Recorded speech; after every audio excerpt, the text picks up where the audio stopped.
Knowledge workers often find themselves toggling back and forth between multiple desktop apps just to get their work done. But here's the thing, this toggle tax is inefficient and it wastes your time.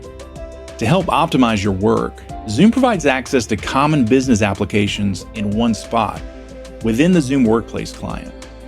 In this video, we're going to experience a day in the life of a typical Zoom user.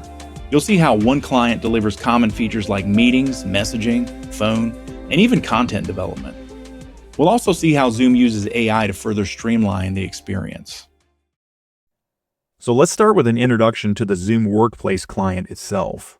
After logging in, I'm taken to the Home tab where I can see meeting control options here. I can kickstart an instant meeting, I can join someone else's meeting, or I can even schedule a meeting and invite others. Down the center of the pane here are my upcoming meetings, and it makes it real easy to just start meetings that I'm hosting or join meetings that I've been invited to. I can also edit meetings from that pane. On the right side is the AI companion window. So in this panel, I can just start issuing prompts and using AI right here from the home screen. Also across the top, you see this is how we navigate the various licensed features within the Zoom client. These are called the tabs. And the way I want to do this is I really just like to reorder my tabs in a way that's more conducive. So I like to put Team Chat right next to the home pane. And then I will hit the More tab here. And then I like to pull up Mail. And when I click on that in the More window, it brings it to the main screen. Then I can drag it over here right next to Team Chat. I click the More button again, and I want to see my docs because I spend a lot of time writing docs. And I'll just do a quick review here and see if there are any other options I want to bring to the main page. Okay, so I'm happy with this. And back to the home screen, I've got my home screen laid out in a manner that's conducive to the way I work. Now that we're familiar with the Zoom Workplace client, I'd like to show you a typical morning routine for starting out the workday. It's very common to start out the day by just simply reviewing meetings and messages. I usually start by progressing through the home screen and then chat, email, phone, and my to-do list. So what I'm doing now is I see that I've got a meeting scheduled for 2 p.m. today. And what I'm doing is I'm just simply telling AI, hey, I want to schedule a meeting for 30 minutes prior to that session. I want to call it Admin Training Sync and invite all the attendees from my 2 p.m. meeting for today. And so AI is now thinking through this process, saying, hey, the user wants to schedule a new meeting. It's getting ready to manage meetings on my behalf, and it needs to schedule this session.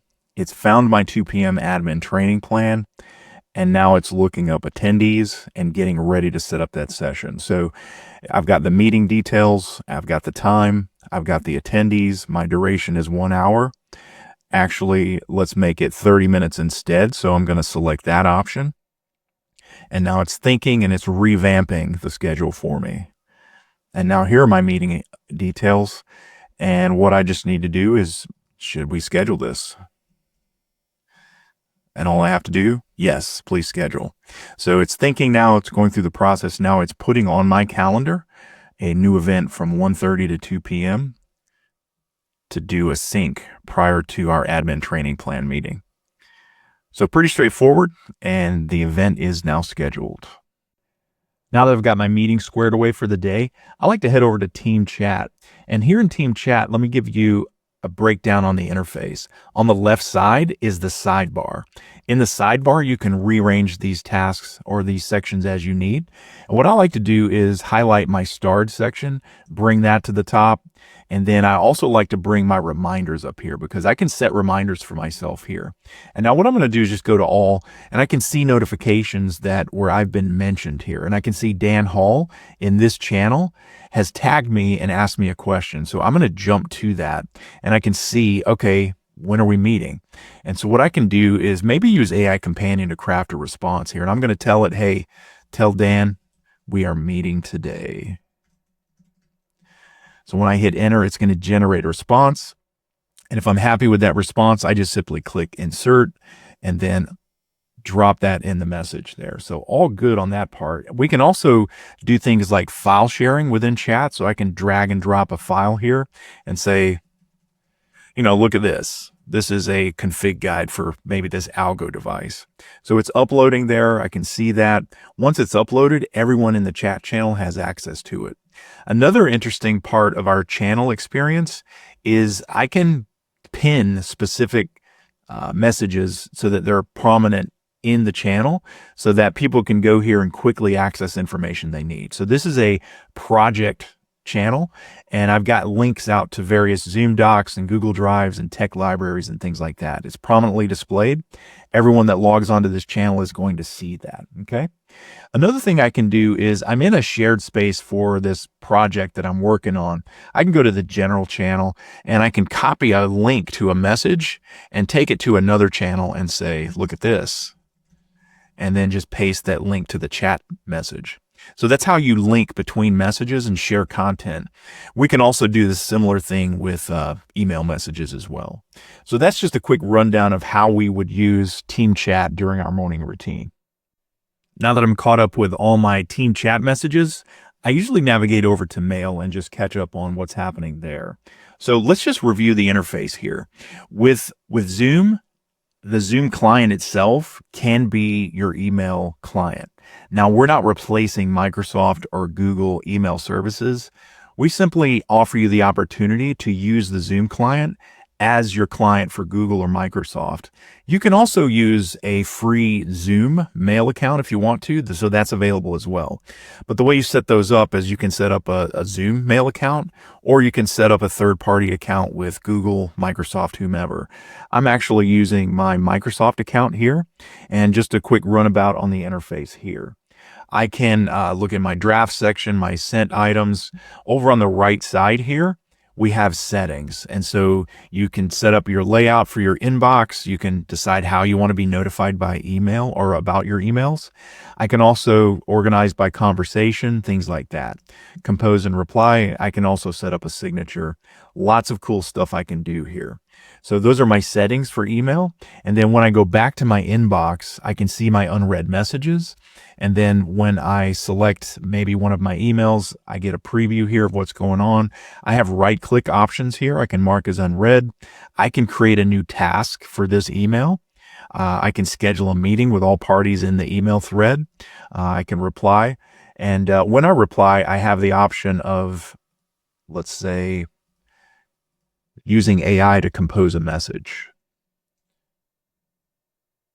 And then I'm just going to select an option here. Compose with a booking link. And so it is generating a response now. And then I can use this information here and just insert that into my message. And if I want to, I can improve the writing. Lots of options here. So I can use AI Companion to draft emails for me, and then I can refine those and edit those as I need to. But I'm going to discard that message. But this is our email client. This is a one-stop shop. I'm sitting here within the Zoom Workplace client. I have access to my Microsoft email, and we become the client for your Microsoft or Google environment or even your Zoom mail environment. So all in one spot, I have access to my email here. So email squared away. Now I usually go over to my phone section to check out messages I may have received. And I'm just going to give you a walkabout on the interface here. Right in the center of the pane, when you first get to the Zoom phone section, you see a nice little keypad here. And I can do things like place calls and receive calls here. But if I type a name, we do a search through the directory of the phone system and also my connected contacts in maybe Outlook or Google. And so I have Mark Tice here. If I want to, I can click to call Mark. And I'll just do that real quick and just let you see that interface. So once Mark answers the phone here, I have lots of options here. I can add people to the conference call here. I can add up to 10 parties to an ad hoc conference. I can place them on hold. Let's say I've dialed into a IVR menu. I can navigate that using the DTMF tones here. I can transfer the call to another party on my system or externally. I can do call recording. Just like meeting, I can summarize a phone call just like a Zoom meeting here. And what that does is it listens in, creates a transcript, summarizes your conversation. I also have things like call park, where I can park this call and tell someone, hey, pick it up on this number. I can also switch to my mobile carrier. I can invite to a meeting. We also have live transcript options within a phone call. So that's a brief intro to how phone calls work within Zoom. I can also control my desk phone. If I'm a user that has to have a desk phone, I can do that by controlling the desktop phone from my soft client here. But over on the left side of the pane here, this is how we navigate the various features of Zoom Phone. I can see my call history, so I can see who I've called and who's called me. If I have any missed calls, they're going to show up as red here. When I right click on a person in call history, I can block that number as a spam call or for whatever reason I choose. I can also create a contact for this user. So that could be a cloud contact where I push that out to my Microsoft environment, or I could make it a local contact so it's just in my Zoom client. Okay. So those are the right click options. If I just simply click call back, then it's going to dial out to that party and connect me to them. So that's call history and how you can use that. We also have AI capabilities built into this. And so if you do a call summary for a particular user, like this phone call here was actually summarized by Zoom AI Companion. And so when I click on that, I can have a look at a recap of that phone conversation. And if necessary, I can edit the details of that conversation, and then I can share that to the external parties here. But this is very similar to Zoom meetings. I have the Zoom phone system listen in on my call, create a transcript, and then I do a quick recap and any next steps that were mentioned in that conversation. So that's call history. Now, voicemail. I want to go check out what voice messages have been left for me, maybe overnight as part of my morning routine. And so I can see that this person has left me a voicemail. It's showing as unread, or actually that's a follow-up. And so let me pause that so you don't hear the background noise. But this is another AI capability built into voicemail. Just like Zoom meetings, just like call summary, we take the actual audio file for the voice message. We create a transcript of that you see here. Our AI capabilities can analyze the transcript and pull out tasks that maybe that third party mentioned as they left that message. Okay. So another thing to make voicemail more palatable, more easy to navigate. And so I can listen to the entire message if I want to. Otherwise, I can just view the transcript and the task. If I need to, I can call them back. Now, we also deliver to you a copy of this transcript and audio file to your email inbox. So that will show up there. And then you can just quickly navigate over to email and have a look at that. Okay. Now, there's another message here that I've marked as I need to follow up on, but this has also been analyzed. There's a transcript and there's a task associated with that. Okay. So we also have this concept of lines. So if you have, this is a PBX nomenclature. So if you have lines on your PBX, we can replicate that in Zoom Phone. And so we can do things like monitoring individuals and stuff like that. With Zoom Phone, you also get the capability for SMS messaging with your Zoom Phone number. We do not charge any extra for SMS. If you have a Zoom Phone license that's enabled for SMS, you can send SMS messages, so no factor. So this is important because that allows employees to use their business phone number rather than their personal number to send and receive SMS messages. Another thing that's included standard with your paid Zoom Phone license is the ability to send and receive fax messages. And so I can see here that someone has left me a fax. That's one of my notifications. So I can click on that and I can have a preview of what was sent in that fax and I can download it here. We also deliver a copy of the fax message to your email inbox. So fax is included, and this is just a brief introduction to the phone capabilities built into the Zoom Workplace client. The final subject I'll cover here as part of a morning routine is action item or Zoom tasks. So we have a capability built right into the client, and I'll just explain the interface here to start out. On the left-hand side, you have the navigation pane. You can see My Tasks. You can also see Recommended Tasks, and this is AI summaries from your meetings. It will call out action items that were mentioned for you, and so you'll start seeing things show up in the recommended tasks here, and you can accept them, and when you do, it will add them to My Tasks.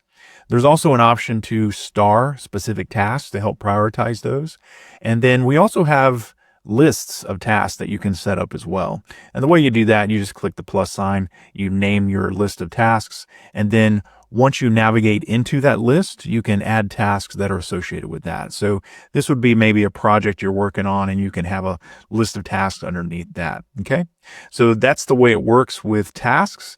As I'm checking things off, I just select the radio button here and the task is marked completed and it disappears. I can change the status to blocked, in progress, or done. I can also rearrange and select the items that I want to see at the top of the list. So I can see my list, I can see who created tasks and who is assigned to complete those tasks. Typical things that you would see in a list of action items. And so typically starting out my day, I'm going to come and check the status of these. I'm going to prioritize. I'm going to update. I'm going to change my due dates on my tasks. And that just helps me get ready for the day and plan my work. So we've got the morning routine knocked out, and now we're head down doing work. Let's see how a typical Zoom user manages their schedules inside the Workplace client. We're going to use Calendar, Workspace Reservation, and Zoom Scheduler. Navigating over to the Calendar tab within the Workplace client, I'll just point out that whether you're Google or Microsoft, you can control your client from within Zoom Workplace. And here's how it works. I go to my settings section, and then under accounts, this is where I go add an account, and I could be Google or Microsoft, or I can even take advantage of the calendar function that's included with Zoom if you need that. But that's how we get our calendar set up, and then it operates in much the same way as you would expect. I can switch between views. I can look at an individual day.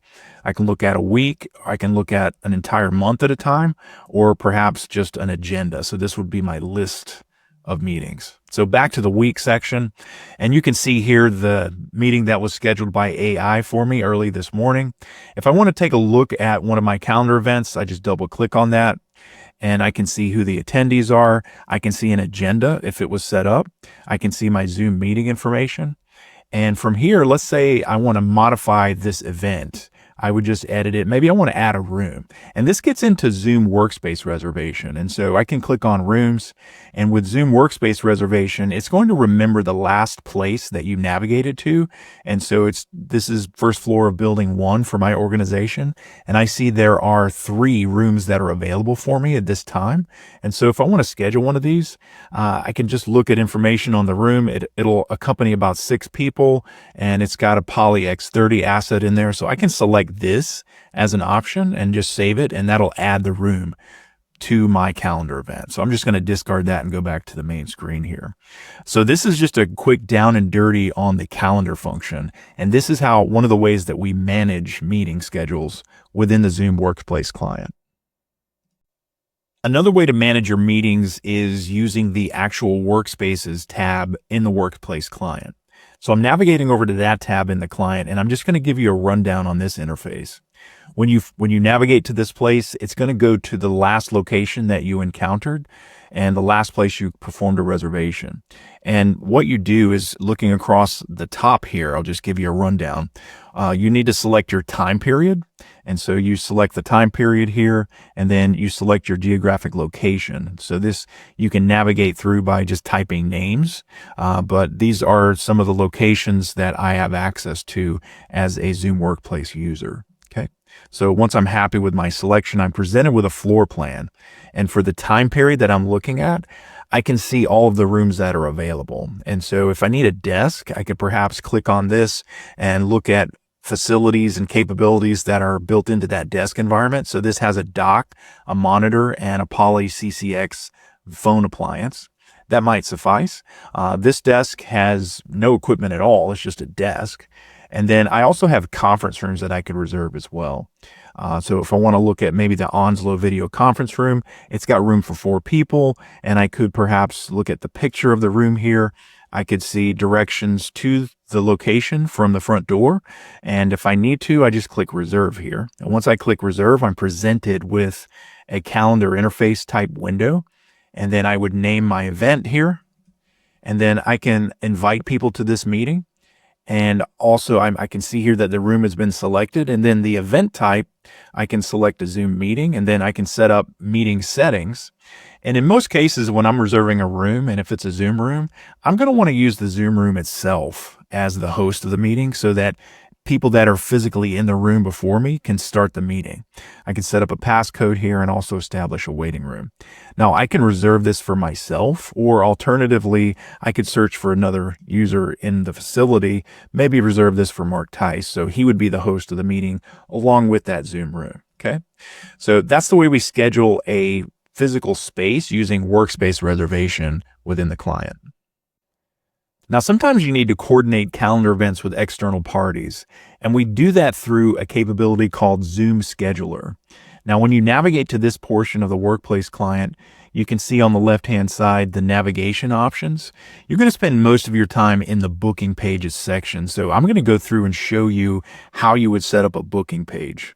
And you can't really see it here, but you just click on this open space and then it opens up a booking page config window. Now there are many options here, but the most popular is a one-to-one type of booking, but it allows the external parties to add other guests to that. So I'm going to go through and just show you the setup on this. So who's going to host the schedule? That's going to be me. I can select other parties if I want to. And then I'm just going to click a name here or type that up. I select a color that I prefer for this. And then the schedule link is going to look like this if it's available. I set my duration of the meeting, and then we choose what type of location. It's going to be a Zoom meeting here. So I just click next. And then by default, we're going to just use your work hours from your profile, but you could set custom hours for this scheduler and just maybe have office hours from 8 a.m. to 9 a.m. every Monday through Friday. But I'm just going to switch it back to use my existing availability. And then I can set this up as a repeat forever, or I can just set a date range for maybe the next 2 weeks. I click next, and then I select options for notifications here. I'm going to send reminder emails if I toggle these on. I can also send reminder SMSs and things like that. I click next here, and then it's by default because it's a 30-minute window. I'm going to show the schedule in increments of 30 minutes. And then I can set the max number of bookings that someone can select per day. I usually put that down to 1 per day. And then I want to prevent last-minute bookings. So usually I'll just say, hey, 120 minutes is the time limit so that I don't get any surprise meetings that I have to scramble for. And then you can also limit how far in advance people can book. So you can set maybe 15 weekdays. And so those are some of the most common settings. And once I'm done here, I just click finish. And then this booking page now is going to show up on my main screen. And this is the actual scheduler link. And so all I got to do is just click the copy link button. I could put this in an email signature if it's my permanent booking schedule, or I could just send this link out to my external parties and say, hey, book a meeting with me. And then if you want to, you can customize this link. I can set up a one-time link, so that's just a one-time use. And then when I click update here, I get a one-time link. I copy that, I share it with my external parties, and they book meetings with me. So that's a quick rundown of Zoom Scheduler.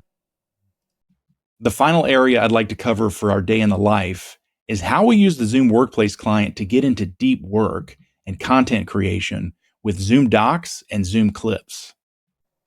Zoom Documents is a collaborative workspace for creating and editing documents and tables. So when I navigate to the Docs tab in my Workspace client, across the top I see these options for creating a new document or a table. I can also create documents for meetings here. And then in the More section, I also see options for creating folders, accessing templates, and also I could import documents from either Word, Excel, CSV, text files, or whatnot. And there's also an API option to access documents over in Confluence, or I can import Notion templates or even Coda via the API. So lots of options to get documents created here. And also for people that have created documents and maybe they've tagged me in those, I'm going to see notifications here that someone has tagged me in a document for review. Now, I've set up a project folder for phone deployment. I'm going to navigate into a shared folder. So on the left side here, the shared folder section is something you can set up to share documents with internal and external parties in your organization. So Ozark phone deployment is the folder I've navigated into. I've got a project planning document and a technical documents folder. So the first thing I'm going to do is just show you a project plan that I created from a template from Zoom Docs. I can see here just a standard Zoom Phone deployment. I've got a checklist here, and then I've set up dates for each of these, and I've got a Gantt chart over here on the left that just lays out the timeline for my project. So that's just a standard template that's built in for a table that creates a project plan. I've also got docs that I've created for like a project kickoff meeting. So this is something that's one of our standard templates. I can also create a brand new document here in this folder. And let's say I want to create with AI Companion. And so I'm going to create a document that lays out a typical budget for an IT project. And so I'm just going to paste that prompt into the window here. I click the button, and now AI Companion is thinking about it and creating a project budget template for me.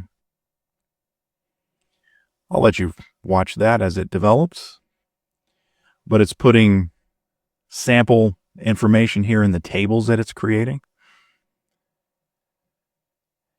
And then I'm getting a nice outline of what costs are typically considered for both labor, hardware, and all of those things. My software costs for the deployment. So AI is basically generating this document to give me things that I need to consider when budgeting for an IT project.